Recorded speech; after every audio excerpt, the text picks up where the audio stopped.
Welcome once again, everyone, to San Diego Sports Talk, the Coach John Quintero Show. And we once again welcome you to this little podcast. And boy, we're having a lot of fun and gotten some great response from you fans out there. And I would certainly ask you once again to please subscribe to our podcast and make sure you turn on your notifications. You can follow me on Facebook at John Quintero, and you can follow me on X at Coach Quintero 44. We've hit over the 1,000 mark. Now we're shooting for 2,000, and hopefully we get there with your help real soon. But hope everyone had a great 4th of July. And boy, I'll tell you what, the San Diego Padres are playing some great baseball. We're going to get into that. But before we get too deep into the program, I want to congratulate the two Padres that were voted into the National League All-Star starting lineup. Jurickson Profar's 11th year in the big leagues finally makes it to a midsummer classic.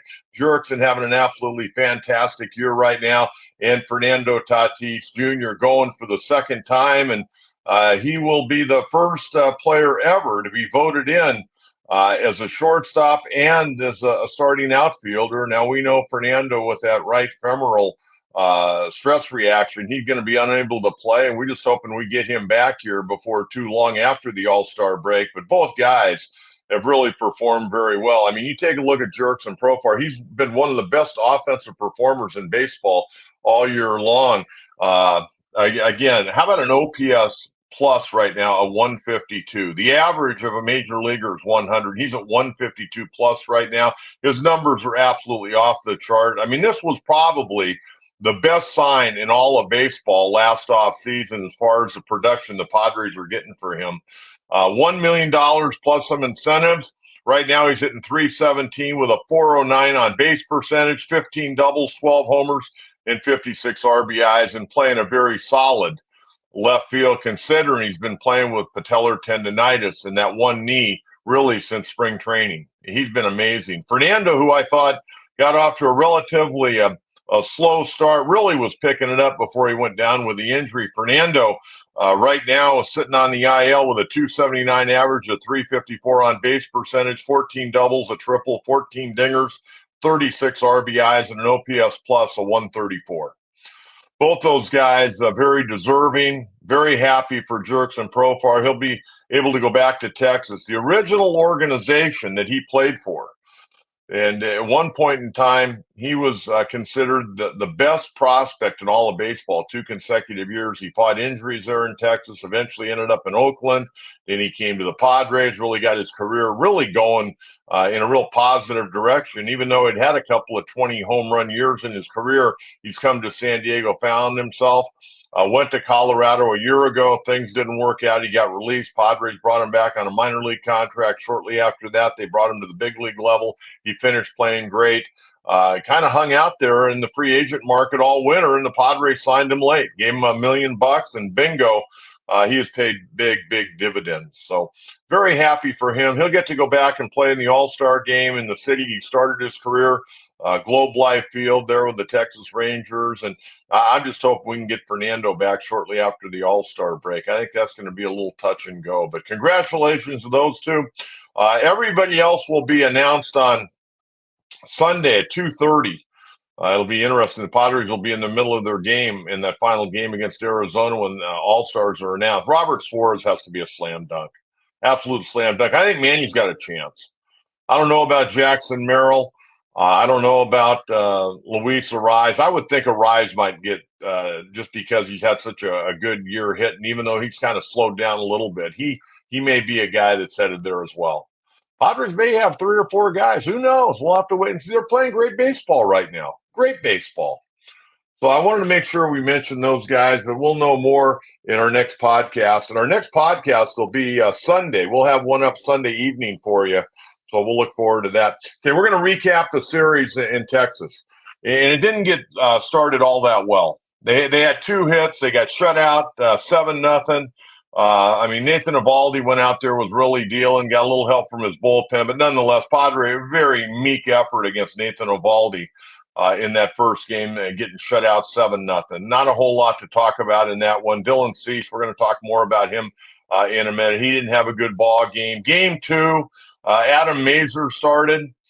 and they got a couple of big home runs. Manny had a 2-run homer. David Peralta gave him the lead. Padres had to play some comeback baseball in that game, but they won that game 6-4. Adam Mazur not getting it done. And then on Thursday, the 4th of July, Michael King went out there and really dealt for 5 1/3.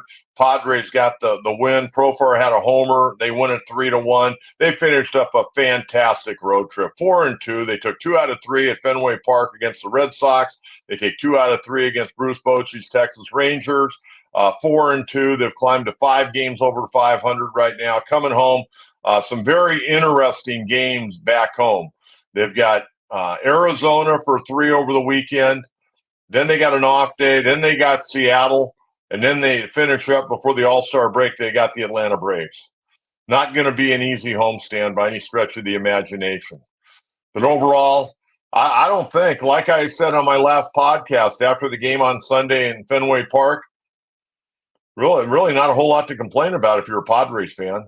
I mean, I think it was disappointing in that first game in Texas, where they got shut out 7-0. But hey, they're playing good ball. That's going to happen. That's going to happen. I mean, they're 5 games over 500. I mean, they're starting to put some heat even on the Dodgers. Dodgers are not playing well right now. Dodgers got all kinds of problems. The team coming in right now, Arizona, they took 2 out of 3 from the Dodgers, and quite frankly, they should have swept the Dodgers at Dodger Stadium. Dodgers got this miraculous come from behind a walk-off win in game 1, and then the Diamondbacks came out and spanked them 2 nights in a row. And Diamondbacks are getting their guys healthy. Their position guys are getting healthy. Their pitchers are starting to work their way back. Zach Gallen back in the rotation. But we'll talk more about the Diamondbacks in a little bit. I want to talk about the starting pitching in Texas, because really winning 2 out of 3, it wasn't good.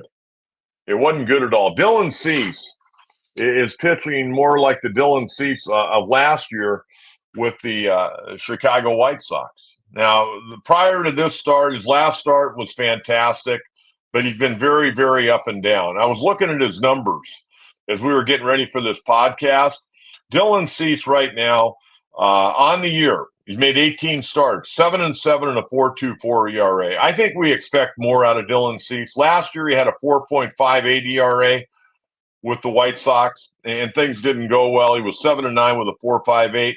But you go back to 2022, 14-8 and a 2.20. One of the best pitchers in baseball.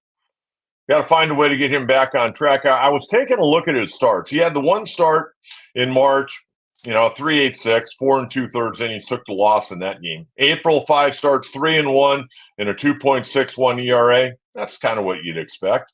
May, 6 starts, 2-2 and a 4.08 ERA. And now it's just climbing. June, 5 starts, 2-2 and a 4.94, just under 5 for the entire month of June. And then his one start in July, took the loss. ERA, obviously, very high at 14.73. I mean, overall, 102 innings, 82 hits. That's great. Those numbers are fantastic. 32 walks, 130 strikeouts. But got to find a way to whittle that ERA down under 4. And you got to go a little bit deeper into ball games. I don't know if he's concerned more about striking guys out, maybe trying to get a little too strikeout happy rather than just make a good quality pitch, get that guy to ground out or foul out or fly out or something. But he's not pitching, leaving a lot of balls up in the zone right now. And maybe relying on that slider a little bit too much from time to time. But it wasn't a good outing for him in game 1 in Texas. Game 2, Padres won 6-4. Adam Mazur. I don't know about you. I think the kid has a chance down the road. He's 23 years of age, but I'll be honest with you, I've seen enough of him right now. And I know they got Johnny Brito down in the minor leagues working, and his first outing didn't go all that well. But I think I take my chance with Johnny Brito over Adam Mazur at this point in time. Looking at his start against the Rangers, 4 innings, 7 hits, 4 earned runs, no walks, 4 strikeouts. Overall, 6 starts, 1-2 and a 7.52 ERA and a WHIP of 1.82. Too much traffic to navigate. Way too much traffic to navigate. So far, 26 1/3 innings, 31 hits, 22 earned runs, 8 doubles, a triple, 3 homers, and hitters are batting .301. I've seen enough. Part of the problem, well, the biggest problem with the Padre organization right now, they have no depth. They have no depth at any position. Well, I think we're finding that out in the outfield spot right now with Bryce Johnson having to come up. Padres are going to have to figure out what they're going to do. Now, I haven't heard anything about you, Darvish. Musgrove, they're hoping to get back in August, but I'm not holding my breath on that. You know how I feel about Musgrove. I don't think Joe's been right since spring training. And Darvish was supposed to come back, and then he pitched very poorly in that game in Fort Wayne. Then they had him slotted, and they pulled him out again, and haven't heard anything about him. And both those guys, Musgrove and Darvish, finished last year on the IL. Paying a lot of money for guys on the IL right now. Not that those guys aren't trying to get healthy. Believe me, they are. They're both tremendous competitors. The Padres are doing it with mirrors on the mound right now. This bullpen's doing a really, I think, a good job, and they're being taxed really hard. And you just wonder, can they hold up? Can A.J. Preller get them some help after the All-Star break before the trading deadline on July 31st? We're going to have to wait and see. But I personally, I think Adam Mazur needs to go down and just work on some things. I've seen enough of him at the big league level. I'd like your comments on that one. And then finally on Thursday, the 4th of July, Michael King goes out there, does a heck of a job. 5 1/3, 4 hits, 1 run, 2 walks, 5 strikeouts. Now, here's the deal with King. I think there's more in there. I really like this guy a lot. I'm a big fan of Michael King. Michael King has already surpassed what he pitched last year and what he's done in the big leagues. I mean, with the Yankees a year ago, he pitched 104 2/3 innings. With his performance on Thursday, he's pitched 105 innings. Now, Michael King has said, hey, I'd like to throw, I'd like to get close to 200, maybe 180. Well, Ruben Niebla, I think, is thinking about 150 right now. That would be that would be huge if Michael King was able to go 180, and that may not be in his best interest health-wise. You get him to 150, that would be great, but the problem is you got to get some help here. You're going to have to maybe skip a start, maybe coming out of the All-Star break, have him be the 5th starter, beat those days down on the calendar a little bit. You're going to have to find some days to give Michael King some rest and maybe skip him here and there. And it'd be great down the stretch if the Padres had a wild card spot or the division. You never know. Dodgers aren't playing well. Dodgers have all kinds of problems with their pitching right now. All kinds. And they're having to use their bullpen a tremendous amount. I don't know if Kershaw's coming back. I don't know about Dustin May. Walker Buehler was back but wasn't pitching well. They put him on the IL. They got all kinds of problems. Dodgers do have the ability to go out and get some help. They got still a good farm system. Maybe they'll go after Garrett Crochet. Baltimore is going to go after Garrett Crochet. We heard the Padres are going to go after him. Baltimore probably has the most to give the White Sox for Crochet if they really want to make that deal. But nonetheless, Padres have to figure out what they're doing on the mound, and they're going to need some help along the way. But Michael King's going to need some rest. You can't pitch him 175 innings. What's he going to have left in the playoffs? I mean, unless the Padres really go south in a hurry and have a bunch of injuries or just play really poor baseball, they got to be in the playoffs. I mean, they've got to be in the playoffs. They're doing a lot of things well.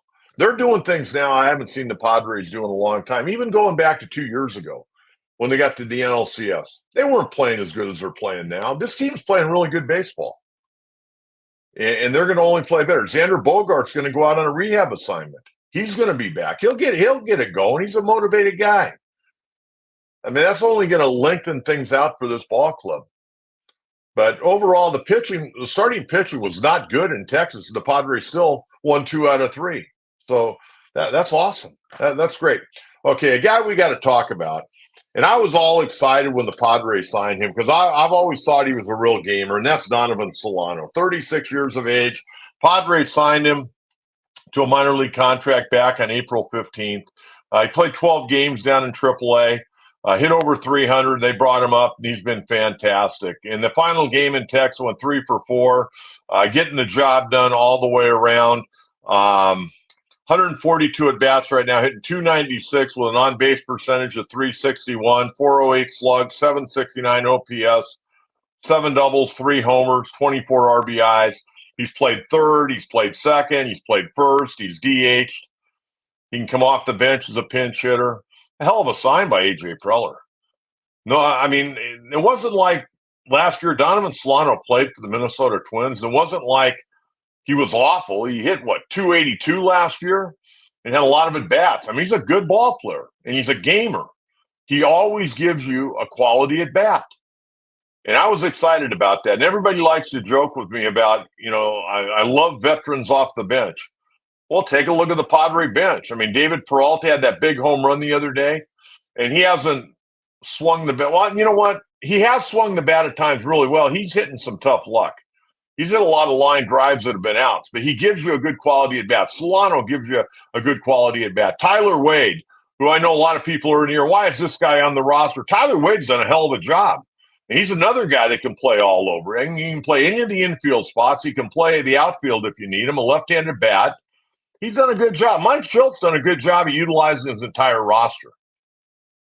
I mean, the more I'm watching Mike Schultz, the more I'm starting to be a little bit more impressed with him. Early in the year, I wasn't all that impressed.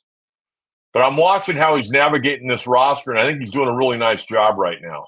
But Donovan Solano, I don't know if Donovan Solano expected to play as much as he's playing right now, but he's doing one hell of a job. So I'm pretty excited about that.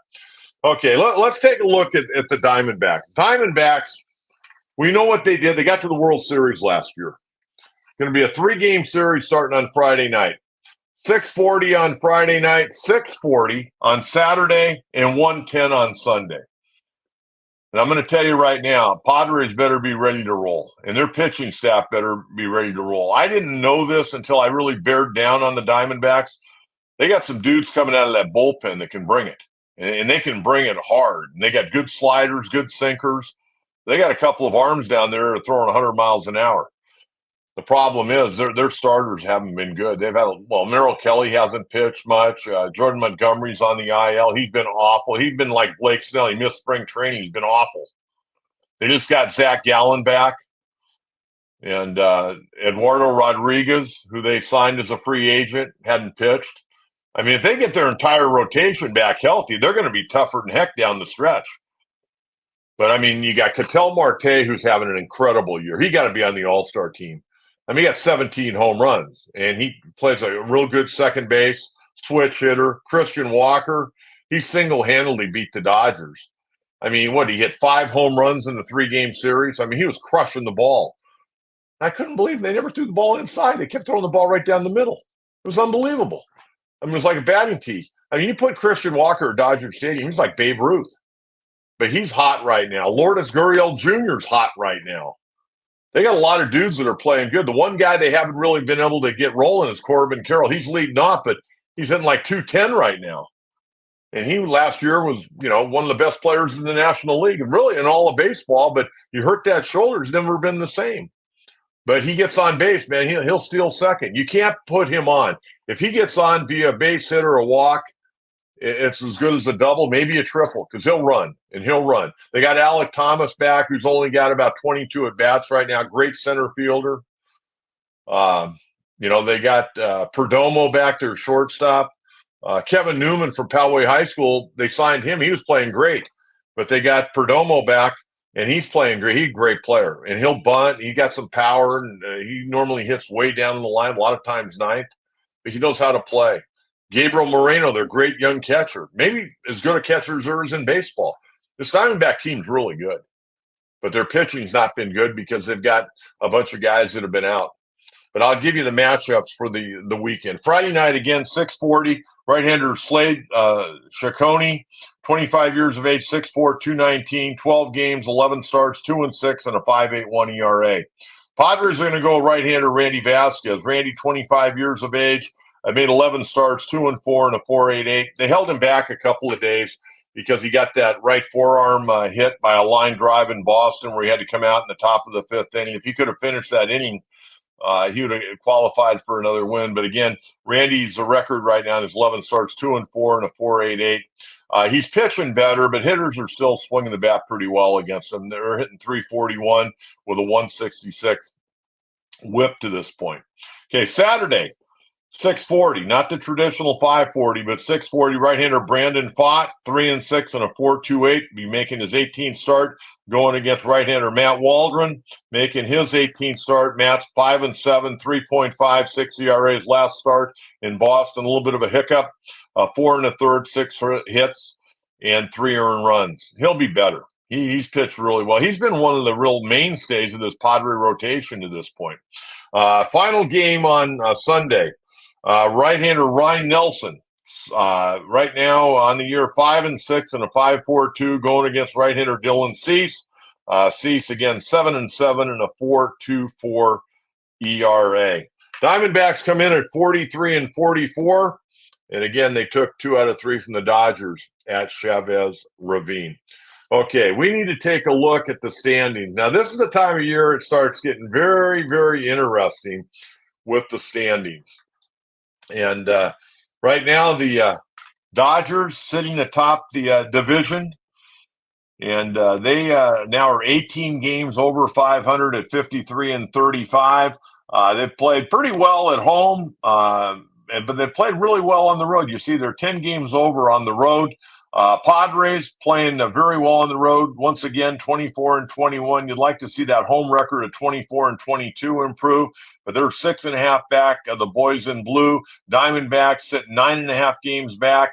Giants, they're starting to get some of their pitchers back. Their everyday lineup's not great, but they're starting to get some pitching back. They're 10 games back, only 2 games under 500, and you got Buddy Black's Colorado Rockies sitting there at 30 and 57, 22.5 games back.